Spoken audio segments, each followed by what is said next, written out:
নমস্কার।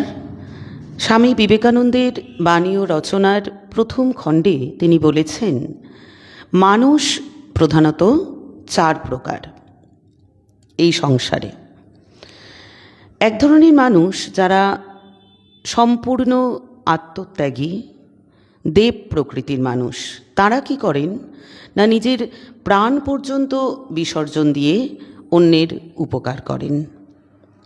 তাঁরাই শ্রেষ্ঠ মানুষ, এবং এই ধরনের মানুষের সংখ্যা খুবই কম। যদি কোনো দেশে এরকম 100 জন মানুষ থাকেন, তাহলে সেই দেশের হতাশ হবার কোনো কারণ নেই। এরপর আরেক ধরনের মানুষ আছেন যারা সৎ এবং সাধু মানুষ। তারা ততক্ষণ পর্যন্ত মানুষের উপকার করেন যতক্ষণ পর্যন্ত তাদের নিজের কোনো রকম না ক্ষতি হয়। এরপর তৃতীয় শ্রেণীর মানুষ, যারা নিজের স্বার্থের জন্য বা নিজের ভালোর জন্য অন্যের ক্ষতি সাধন করেন।